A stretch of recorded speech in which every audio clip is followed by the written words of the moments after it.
with the pro and the hack. It's the pro and the hack. How's everybody doing out there? How you doing, buddy? Doing, Good to see you. Pleasure, David. Always, always. David Moso is the pro. Rich Gilgalan with the coffee stains on his shirt is the hack. Any coffee that stains this morning? Not this morning. No spillage. It's still early in the day. You know, I've been, I have this process, which I'm not overly thrilled about. And we talk about that in this, it's the pro and the hack. It's our podcast. You can see right behind us. We're here in the Dinah Shore room at fabulous Mission Hills Country Club, where yesterday I had the great honor of participating in the Tunnels Towers tournament. Oh, fantastic. And they've been out here for a couple of years. Right. Boy, they really, nobody puts on, as you know, like Mission Hills. We were on the Palmer course. It's in such immaculate condition. And so, it's a celebrity pro-am. Yeah. And I was the celebrity in the quotes. Now, my experience playing in the Dinah Shore Pro-Am for 20 plus years, playing in the Frank Sinatra for many, many years. I'm not the biggest name on the celebrity list, okay? So you'd be at the pairings party, and, some people would be getting, Joe Pesci, Raleigh Fingers, Yogi Berra, and then I'd be walking around, and then I'd hear, anybody know who this guy Gilligan is? Gilligan. Take. Right. I mean, I don't want these guys going back and saying, why just stick me with this guy? And so, I came to develop a little shtick as the celebrity in some of these tournaments. And I had the pleasure yesterday of playing with 4 guys, and I'm playing from the silver tee. I'm 71. They're playing from the blues. So I'm thinking, well, I can help these guys out, right? Yeah. That's my first thought. Uh-huh. I can move it okay from the silver tee. And we get out there, and I am teeing off on, let's say, number 2 on the Palmer. I'm 50 yards ahead of these guys. They're on the blue. From the tee box. From the tee box, yeah. Their blue tee is 45 yards behind my silver tee. Okay. And I rope one. Yeah. I'm like, yeah. Hey, coach, nice shot. We go out there, and they're 100 yards in front. So, I mean, it always reminds me of when Bobby Jones said about Jack Nicklaus, he plays a game with which I'm unfamiliar, which is one of Jones's famous quotes. And Nicklaus used that quote at the PGA when Daly showed up as the 9th alternate. And they said to Jack, what do you think of how long this guy is?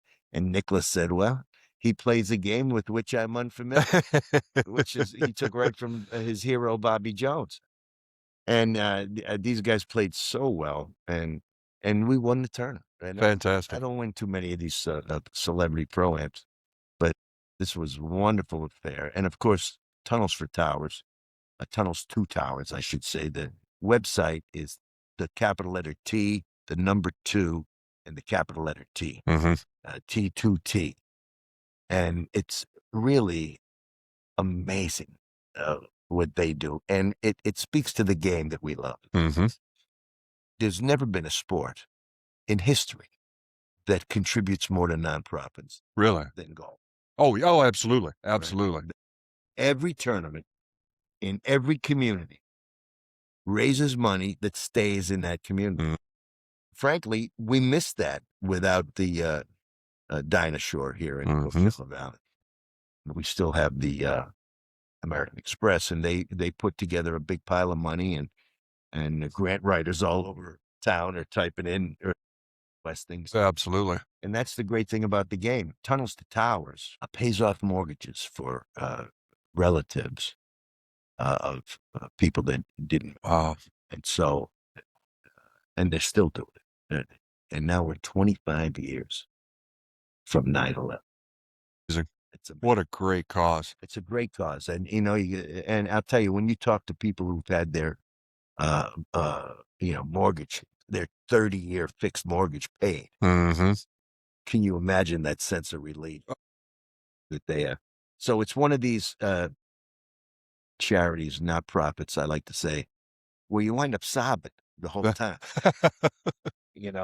Bagpipe guy that that does the Oh, that'll get you right there. I know, Amazing Grace on the bagpipe. Really a fabulous event, and Wally Joyner from the Angels is prominently featured. He's the host, and a wonderful guy. And there's a lot of New Yorkers out here doing that app. You know what I mean? Oh yeah. You get these old firemen. I come from a family of firemen. My Uncle Floyd was a firefighter. My godfather was the president of the Firemen's Union.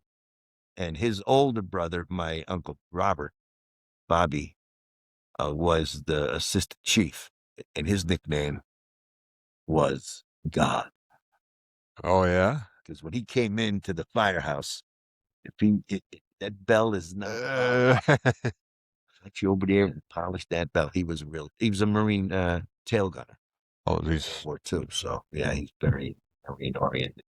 So did you ever consider being a firefighter or follow all that? No, I was, if I had lived in Scranton and stayed there, I'm sure I would have had a city job because my grandmother ran the city. Ah. I got a lot of relatives that were on the city dole. I'm more of a thinker, and a talker than a doer. I had my city jobs though, I was a door of a garbage burning incinerator. Oh, right. And it's even easier to play music and occasionally. David Moso is here, one of the great teaching pros in America. We're privileged to have him here at Mission Hills Country Club. And as you can see by looking behind us, that's the visage of the one and only great lady, Dinah Shore. I think so. Wow, she's just unbelievable influence to it, and just all the writing back here, the quotes. We got Amy Alcott, who's also out here, has a quote on there. Out there right now. I mean, what an influence she was. Well, just Amy fantastic. Alcott is one of the greats, and we had absolutely. Pat Bradley's out here. Just moved here recently. Pat Bradley. Yeah, Keegan's aunt. Keegan's aunt. Yeah, aunt. Not his aunt. Is it an aunt or aunt? Boston. So ah. And she, favorites, she was so nice to being the official starter of the Dinah Shore. And she would say, Rich, you're the best guy on the whole tour. I say, well, thank you, Pat. I can't wait to meet her. I haven't met her yet. Well, I tell you, these ladies, I helped Donna Capone not too long ago. She had some hand surgery done and had to work on her grip a little bit and all. And I tell you what, they can still put a move on that. That sure in the Hall of Fame. Oh, yeah. She's there. He stayed. Sherri Steinhauer, who's from Madison, Wisconsin. That always got a kick when I called her name, even though it wasn't on the car. I announced her as a 3-time British Open champion, which she is. And, the one thing we talked about, which I'd like to talk to you about a little bit, is keeping your mind on the shot at hand. Because like Annika, I want to know where I stand.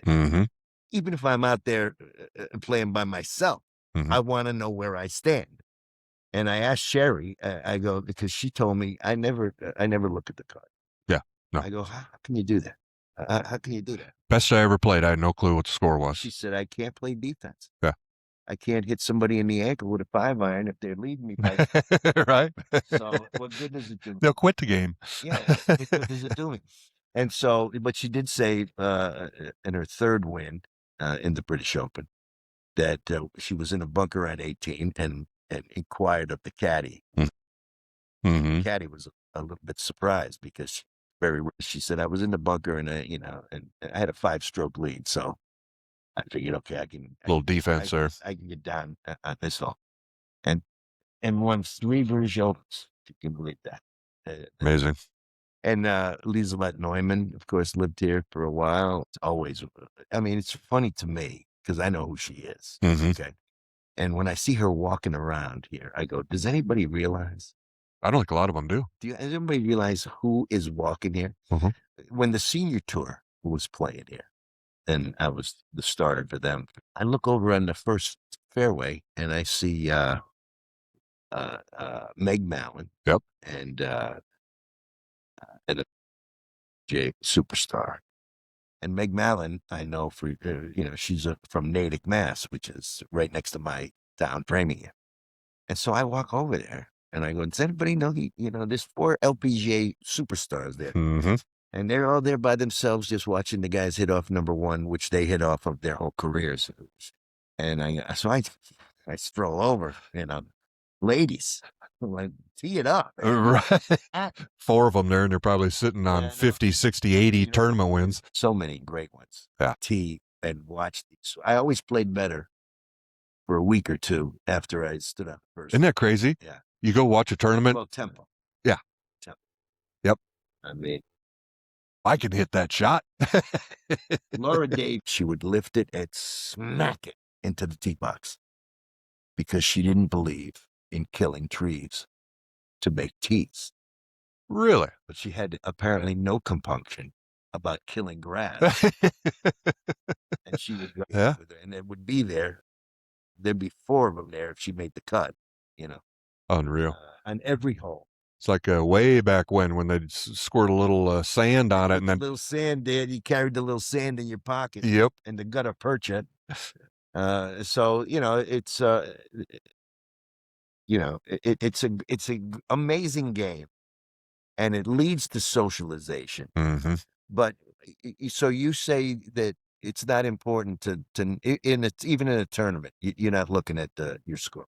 No, I mean some might, but even you hear interviews with pros, they're not paying attention to it really.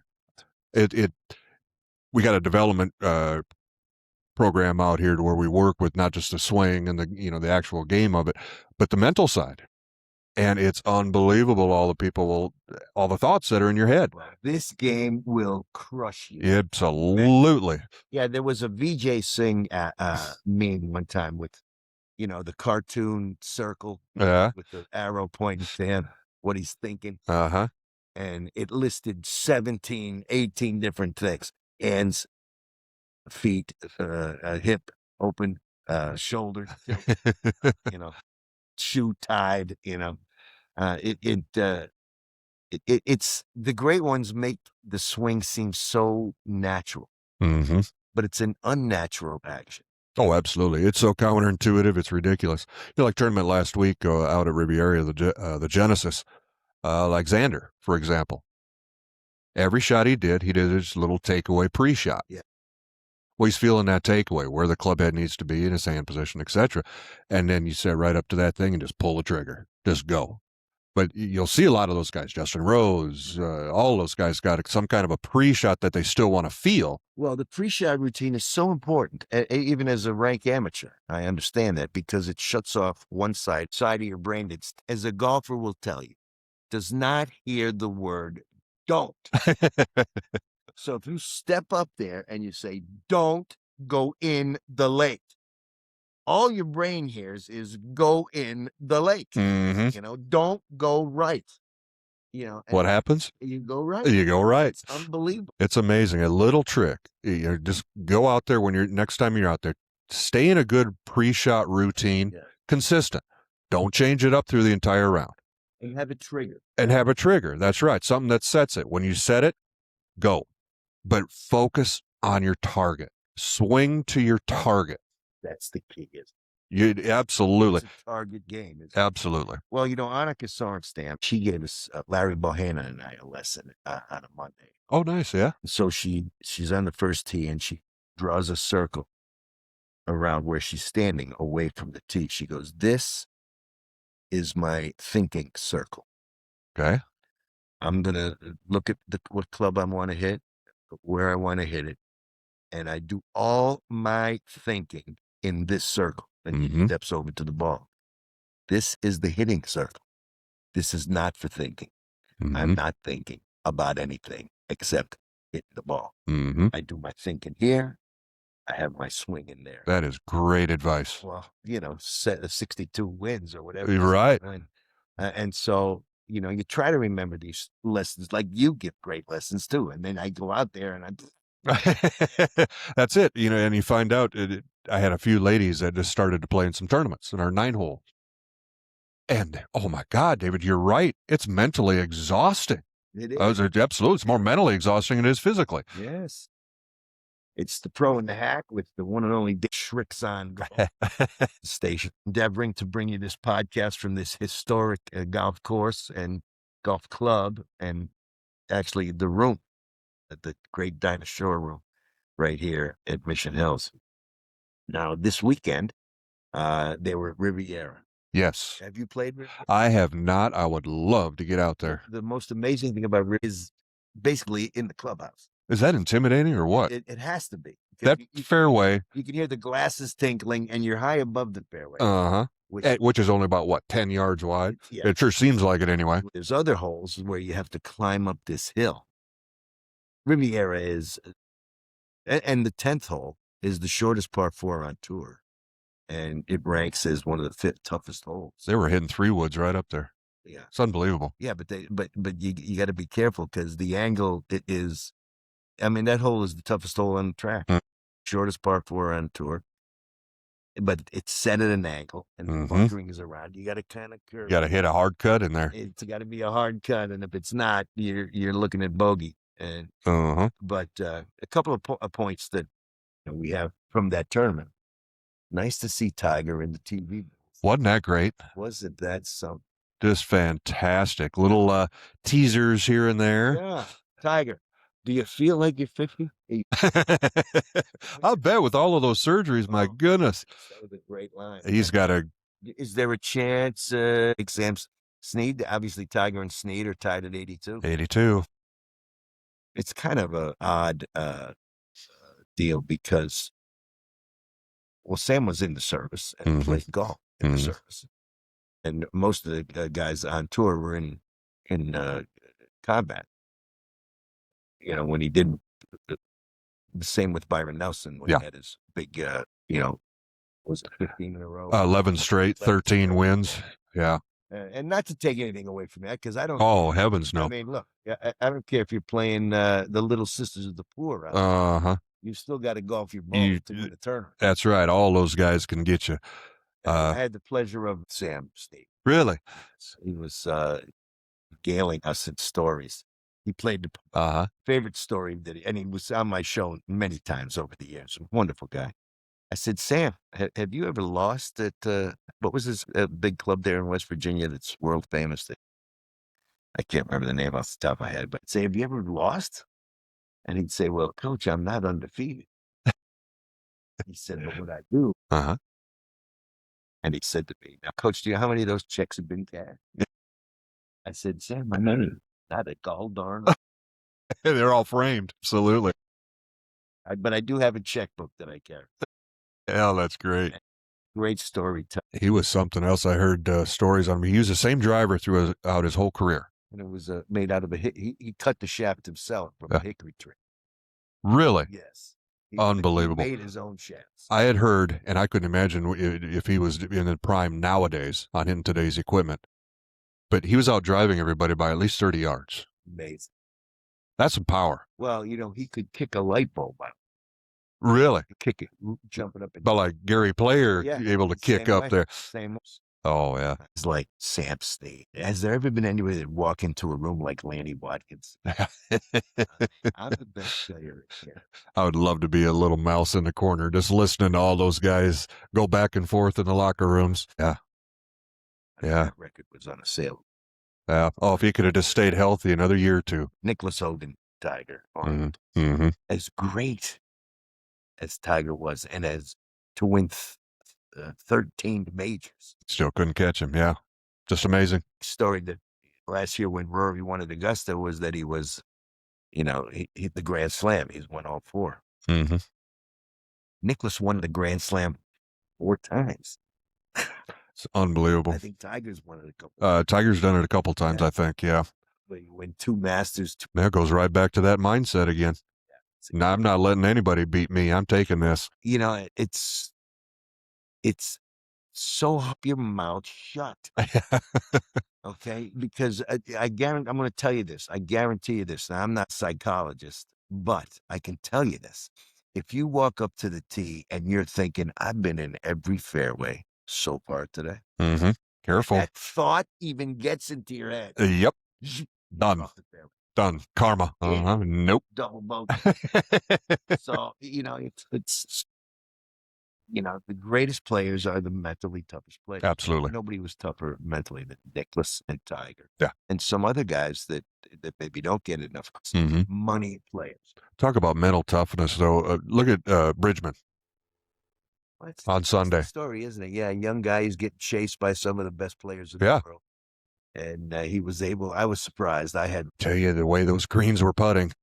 They were showing those close-ups. Oh, that Poe. Their spikes at Los Angeles and some of these other courses that are seaside, they just give up. They said, forget it. Yeah. Yeah. And they can be managed a little bit. They can. The tough time, they're very aggressive. It's going to grow out, and the grain gets even worse. But the problem with Poana is that it doesn't evenly. Even. Yeah, I know. You see it like one of those pin. Exactly right. And the greens change. Absolutely. Dramatic time. Yep. And you can really see that. If Rory could have made half of those, I think he'd have won the tournament. You see a pro putt from 4 feet and miss. Mm-hmm. Yeah, and there was a lot of them doing it. And everybody keeping their composure, staying in the moment and just keep battling. Look, we got Kitayama, shoots 7 under. Adam Scott, the old guy, 8 under. I think if Adam could have had just a couple more holes, I think he'd have been right there.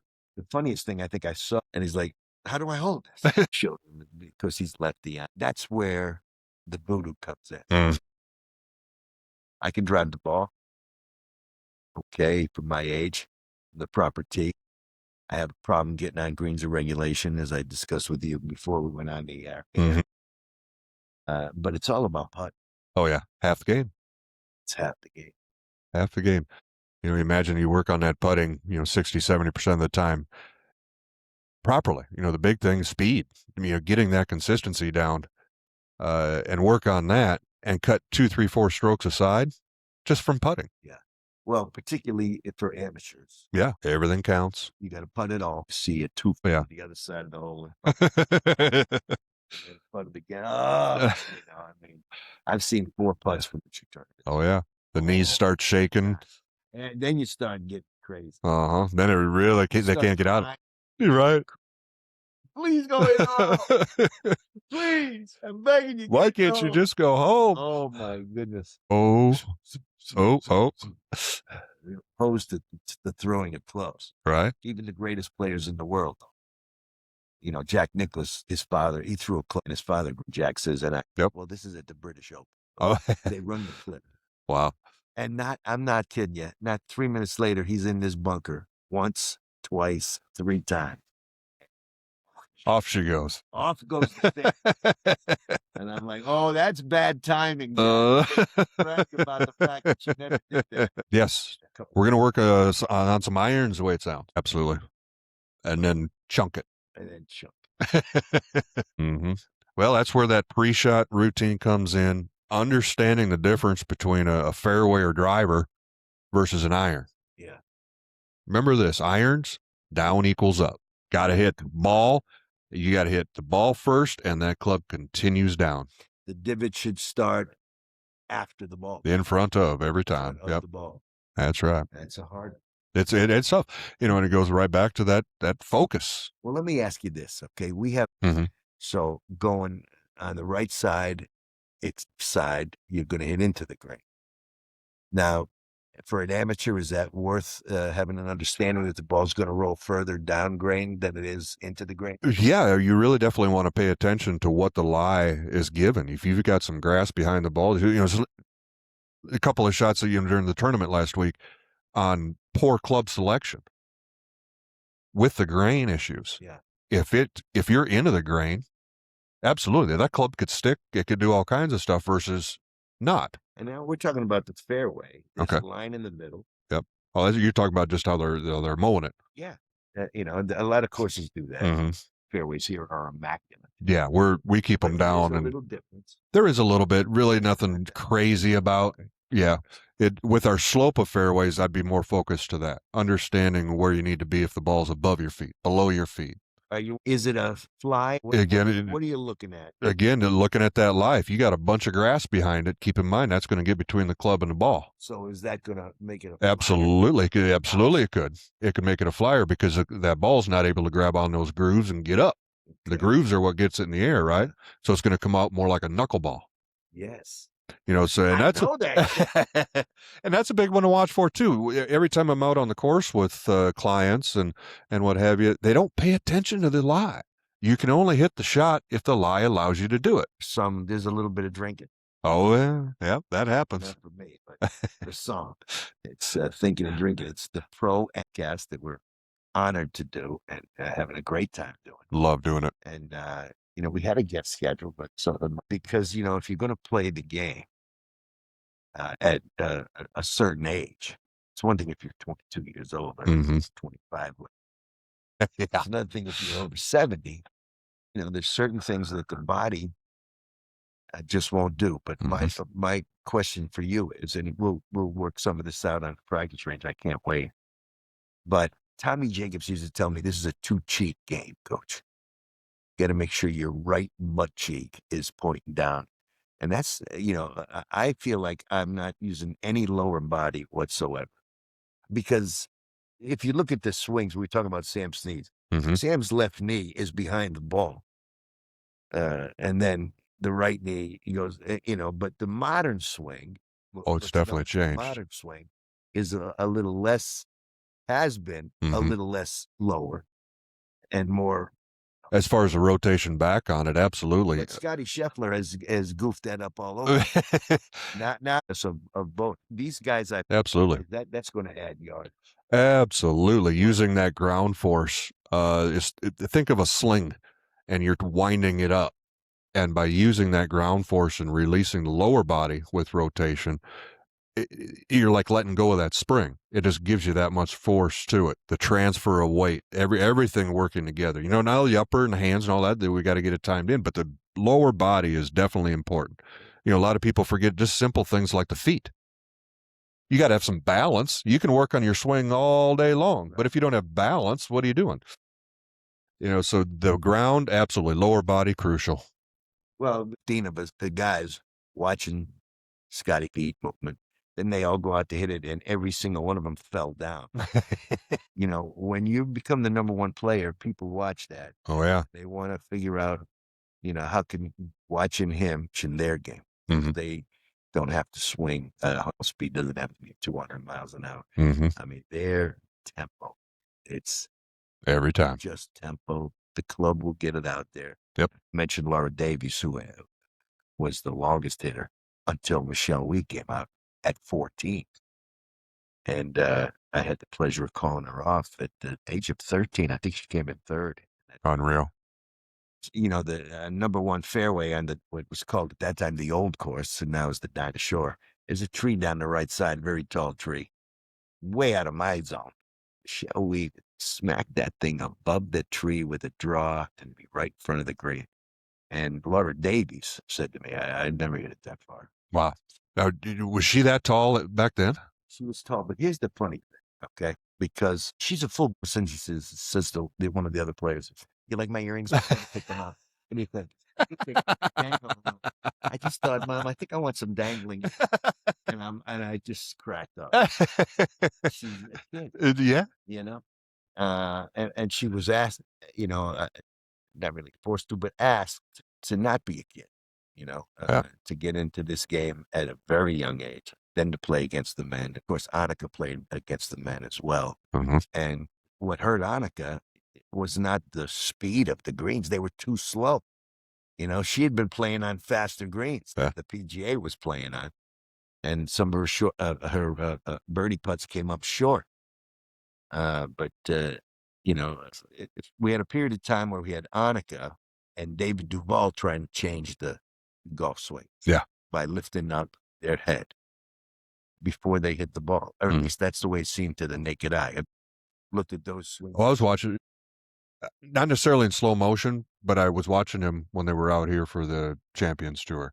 And it moves.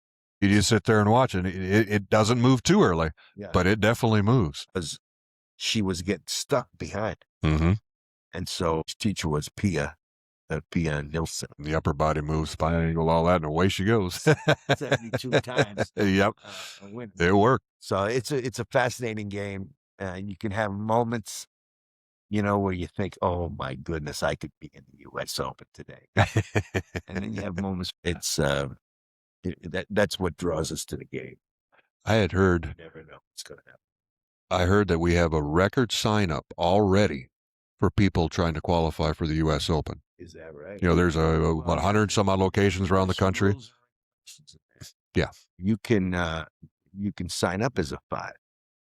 Really? Senior. Oh, yeah. I think, and it's still 2. For the men's, it's a 1. Oh, it's a 1 now. Going to spend some money. Oh, yeah. Absolutely. So we have more people that want to try for the Open. Yeah, I thought that was great. A lot of great players out there, obviously. We have a bunch of them here. Scott Cherry, one of our other instructors here, he made it through the first stage and went up. And well, now how old are you? 56. Okay, so senior sign-up fee. Yeah, in those days, yeah. I said, go ahead. So he goes out. He's the 8th alternate. Oh, And it was at Riviera. As a matter of fact. And so he says, well, I'm not going to go out there. I'm the 8th alternate. I go, Blade, it's the Senior Open. Yeah. 17 guys are going to fall off on the practice. Yeah, absolutely. He goes, okay. And sure enough, got called up. Wound up called out, and he didn't make the cut, but he was played at the Senior Open. Yeah, absolutely. What an experience. Did you see my interview with Jimmy Roberts? I mean, we have such great characters, golf professionals in this town.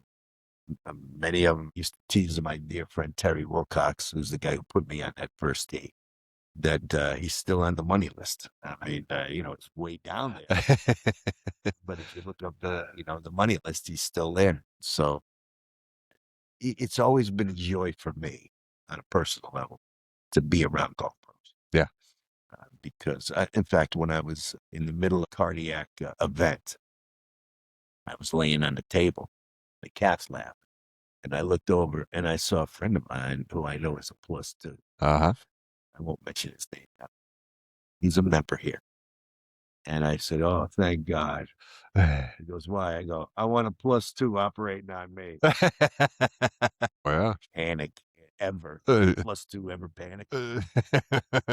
So the lessons, and we talked to Teal about this from the first tee last week. The lessons that you learn from this game translate into your life on so many levels. Mm-hmm. If you have a child who's having self-esteem issues, every teenager does. Sure. I'll tell you this, and I know this for a fact. You have a teenager who can shoot 80. He's not going to have any self-esteem issues. He's going to walk into school like a badass. He's got a lot of confidence. Absolutely. The self-esteem, but it fluctuates for an amateur. Mm-hmm. You can go out there and get drilled, Oh, yeah. without any chance of recovery. It's amazing. You're just a solid player. You're shooting par. And any given day, you still get your butt whooped. Well, look at Stephen Ames. Right? Yeah. Great player. Great player. Had the audacity to just say, well, I'm not. Are you afraid to play Tiger in President's Cup? Well, I'm not afraid to play Tiger ever. Okay. Mm-hmm. 9 and 8. 10 and 7-3. And who was the... Oh, geez. Jeez, I don't know. Hey, then the next day, you could turn around and get him by 5. Yeah. It's just any given day. And we had the Genesis, which was amazing. Yeah, this is going to be an interesting deal. He's on the Futures Competition Committee. He sits on the chair on that. About making changes. So, I mean, yeah. I'm a little reticent to change too much. Yeah, you're kind of talking about minimizing the amount of tournaments, bringing up the quality, the pay, that kind of thing, or the prize money. But I'm not really sure how exactly they're going to do it just yet. Yeah. And wind up winning the golf tournament. I was in Kansas City with a friend of mine. We were, at that time, it was known as the Hogan Tour. Yes. We were at Deer Creek Golf Club. Great track in Kansas City. And he got called. We were wanting to watch it. And he got called up. And went to it, and by God, he won it. He won the tournament, and away he went. No, we heard all the kinds of, you never really heard about him then. And he says, you got to see this guy swing. He's just unbelievable. And yeah. And high school kids, SEC guy, or ACC rather, and Jack went to Ohio State for pharmacy. Did he really? Yeah. His father was a pharmacist. Jones went to Harvard. Right, yeah. So, yep. I mean, an education has always kind of gone hand in hand. Tiger Woods, small school in Northern California. Right. Stanford. I remember when he was playing in Denver, I think one of the announcers was talking. He was trying to figure out the ball flight differences at high altitude. Yeah.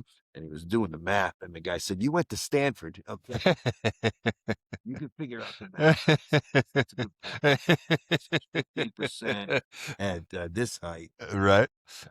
So these guys, a lot of these guys are very intelligent. Absolutely. And really, the science of the game. When people say, like you're with Shrixon, the Shrixon iron that I can buy are the TaylorMade, or it says 7 iron. Okay. The one that somebody on tour is carrying says 7 iron. Are they the same club? Not necessarily. No, he could be hitting some kind of prototype. When they say they tune up their irons, I mean, they decrease the law. Well, again, it just all depends on where you're at. If you're playing in Denver or you're here in the Valley, whatever, that's why you see all of those trucks out there, the semis. They're tweaking grips, they're tweaking loft, lies, everything. It's amazing. Yeah. Oh, it's unreal. Yeah, I remember it was like with Lee Trevino grabbing whatever clubs that he had out of the trunk. That worked for that day, yeah. He was one of the. That was something. I remember seeing him in Loch Lloyd in Kansas City, and that's when they still had Chi-Chi, Don January, all those guys were playing back then. Oh man. Well, Trevino, he never took a lesson. He said, "Why would I take a lesson from somebody I can beat?" Now, he said, "If Mr. Nicholas wants to give me a lesson, right? I could listen to anything." Trevino's story is he was a money player. Yeah. And they flew in Ray Floyd to compete for serious money, backed by different rich people. Mm-hmm. And so Floyd pulls up in the Cadillac, gets out of the car, and this guy comes over to get his clubs. He says, "Hey, I'm supposed to be playing this little Mexican kid, named Trevino or something. You know who he is?" He goes, "Yes, sir, that's me." Oh my God, they dragged me out here to play against the cart guy? Yes, sir. So they went out. First day, Trevino beat him by 4 strokes. Oh wow. So of course the bet got doubled. Yeah. The second day, Trevino beat him by 4 strokes. They said, "Ray, you want to play some more?" And Ray said, and only Ray Floyd could say it, he said, "Sayonara." And away it went. Wow. I love those old stories like that. Blessed in 40 years on the radio, talking to someone who understand, and you would appreciate this and know this, that baseball pitchers and golfers have the most amazing memories of the moment. You say to Sam Snead, I said, "Sam, you never won the Open." He goes, "Let me tell you something. I had a ball, I had a 4-foot putt to win the Open, and I had a big mud blotch on the side. You couldn't clean your ball in those days. You weren't allowed to clean your ball." He said, "Coach, I want to tell you that ball's still not in that dog. Still not in the hole." Pitchers. I asked Catfish Hunter, "What'd you throw Yaz the first time you faced him?" It's funny you should ask that. The first pitch I threw Yaz at Fenway Park was a fastball high and away, and he took it. Second pitch, I hung a slider, and he put it in the westbound lane, Massachusetts. Just like that. Oh, that's Just like great. that. Photographic memory. That's because great. the moment is concentration. Yeah. Oh yeah. And when you're concentrating on that moment, It stays in the brain. And you know what's crazy? It's only a few seconds. It's a few seconds. That's the crazy thing. Yeah. About this. Staying in that moment, focus to those targets, and don't overthink. Quick, you're getting all them swing thoughts in We there. saw that in back. I think it was really shown. Oh yeah, yeah. It's turned to hit. Mm-hmm. The camera would focus it. That's right. That's where he looked out at the ocean, wasn't it? Yes. We were talking about earlier. Out in the ocean, he goes, yeah. The focus it's unreal. And Tin Cup. You know.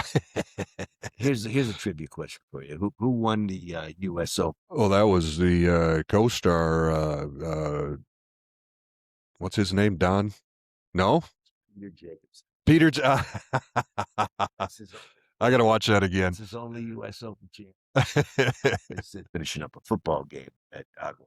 Oh, okay. Oh, wow. I see this entourage coming towards me. He's in the front of the entourage. Mm-hmm. If he stops short, everybody's going to bump into him. There's like 15 guys behind him. So I'm thinking to myself, Mm-hmm. I want a little something here from this guy. And I just yelled out, "Hey, Dad, want to have a catch?" The last line from Field of Dreams. Field of Dreams, yep. And so he stopped, shaking hands with Kevin Costner. Oh, cool. He said to me, "I got to ask you a question." He said, "Did you cry?" I said, "I sobbed all over the seat, just like every other red blood." Because there's something about that catch connection. Oh, yeah. Son, that was a brilliantly written line. Yeah. And he said, "You know, I'm going to tell you something. I never do this because you watch what happens. When I do this, they're going to come, but I'm only going to do it with you. Give me your phone." He says, "Jimmy, come here. This is my friend Jimmy. I know him for 60 years. Take a picture of me and this kid here." He had the right line. And so I got a great picture with Costner. Wow, very cool. Escaped. Said, "No more. Everybody else wanted one. No, just for him." Made me feel like From Kevin Costner. I heard he's a pretty good stick. Well, yeah, he could play. He could play. So can Don Johnson. Yeah. Hustlers. Mm-hmm. Knock the Pelican off the post. Right. It's just a hooded 4-iron. Yeah, through the bar and make a 7-iron. How far can you hit a 7? Oh, that was a good little school in there. It was a school. Yeah. And turned around and hit it down the street. Still going. And still bounce through the gate of the club, down towards the highway. Yep. And, and then, somebody had to reach in their pocket and pay it out. So, Lost his car in the movie. You remember that? He lost that convertible. he lost the car. That's what he Yeah. lost. Yeah. Car. I'll bet you my car I can sell. Yeah. David Moso. It's always a pleasure, Coach. Great talking with you. So we had a guest schedule. You guessed that something. No, we got some more folks coming. Ask you to do us a favor. If you're watching this, do me a favor and share it. Yes. Just hit the share button on your Facebook page. Be sure to subscribe. And we'd love to hear some comments.